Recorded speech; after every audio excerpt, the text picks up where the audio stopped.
Oh, hey there, loves. Didn't see you there. However, I can see pretty good in the dark with this Olight Odin Mini, which I'll be reviewing for you today. So let's jump in and see what this is all about. Before I get too deep into the details of the Olight Odin Mini, let's actually talk about what the role of a weapon-mounted light serves. It's dark 50% of the time of the day, and there are dark indoor environments. So therefore, if you are using a weapon defensively, it is absolutely crucial that you're able to positively identify your target, and that requires illumination in a lot of circumstances. Now, before we get to brass and tacks here, let's talk about my relationship with Olight. I've never used an Olight product before, however I will admit that I've been skeptical compared to name brands such as Surefire and Streamlight. However, they did offer to send this to me for free, so therefore I gladly accepted and decided to run it through its paces. I'm going to try to give you the most unbiased and neutral review possible. Also, Olight was nice enough to give me 2 free flashlights, the first being the IR2, which you can get for free if you do check out from their store on Black Friday. The second being the camo edition of the i5T, which gives you 45% off when bundled with the Odin Mini. As for the Odin Mini, this is a Black Friday special limited edition which comes in gunmetal gray. It's the little brother to the Odin, coming a little under an inch shorter and an ounce lighter. Its retail price is $149.95. Now, I'll admit, I'm not a sucker for packaging, however, first impressions certainly left a mark. This thing comes in a really nice box with a magnetic clasp, and it felt like I was opening an Apple product. As for the technical specs of the Odin Mini, this comes in at 1,250 lumens and 14,400 candela. Compare that to the Streamlight HLX, which comes in at 1,000 lumens and 27,100 candela. Now, let's shed a little bit of light on what the specs mean. Lumens refers to the total amount of visible light emitted over an area, whereas candela refers to the intensity of light emitted in a particular direction. How both of these specs translate into weapon-mounted lights are very different. It's absolutely critical that you carefully weigh them both when you're trying to decide what light is best for you and your purposes. Now, when it comes to the performance of a weapon-mounted light, I think that the beam pattern is probably the most crucial aspect here, so I'll start there. As for the Odin Mini, I did notice that it was brighter than my Streamlight HLX. The color temperature was also a bit warmer, and it had a wider throw. I also noticed that the center beam was a lot crisper than the HLX. Whether that's a good thing or a bad thing, I'll let you decide, but that's very subjective. From this location, I was shining the light on trees that were a few yards away, stretching then out to the tree line about 100 yards away. I was actually very impressed by how well it lit up that tree line in the distance.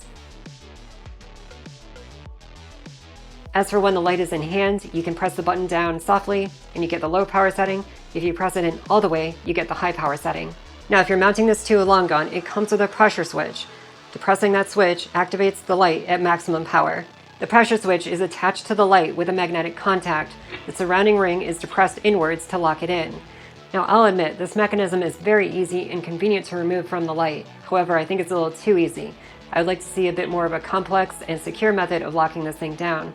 As for the power source, this uses an 18,500 rechargeable battery, which is internally rechargeable with this magnetic USB charger, which is super convenient. Now, the charging time from empty is about 3 hours. There's up to 5 hours of operation on the low setting. There's also programming that automatically steps down power on the max setting. You have 6 minutes at 100% power, 11 minutes then at 72% power, 39 minutes at 56%, and 14 minutes at 16%. There's also a really nice vibrating alert feature which will let you know that you're running low on battery power. As for the mounting system, it does come with an M-LOK mount. Good on you, Olight. I have to say it's awfully refreshing to see a weapon light come with an M-LOK mount. You can also separately purchase a Picatinny mount if you choose. Another really cool feature on this light are the mounting points, which are identical to the Surefire Scout footprint. To attach the light onto the mount, all you need to do is slide it in. Then there's a locking mechanism which you simply turn to lock it in place. To remove the light, simply put the lever in the unlock position, push it in, and slide the light out. Another really important specification is water resistance. This one is rated at IPX8, which means it can be submerged deeper than 1 meter of water. Now let's talk about another very crucial aspect here, and that's durability. I'm actually very impressed by this light in that regard.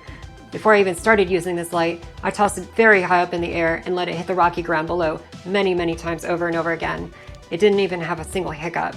There are definitely some other people out there who did much more intense stress testing, however, I'm pretty sold on it so far. Now, would I chuck this thing into Mount Doom or deep sea dive with it and expect it to come back alive? Probably not. Olight strikes me as a prosumer grade of weapon-mounted lights. They're not battle-tested like Modlight or Surefire. However, I am pretty impressed so far. If anything does change, I will make a follow-up video in the future.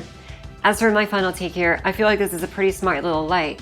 It demonstrates a lot of good innovation in the face of a lot of stagnation in terms of technological advancement in the industry. This gives me hope that there may be more products that are more competitive and accessible in the future. I will admit that this is a sample size of one, so I can only speak for this particular light. We'll have to just see how it all plays out in the grander scheme of things. Now, if you want to grab one of these snazzy lights, simply follow the affiliate link in the description below. Any non-sale items on Olight can also be purchased for 10% off using my discount code GIRLFRIEND.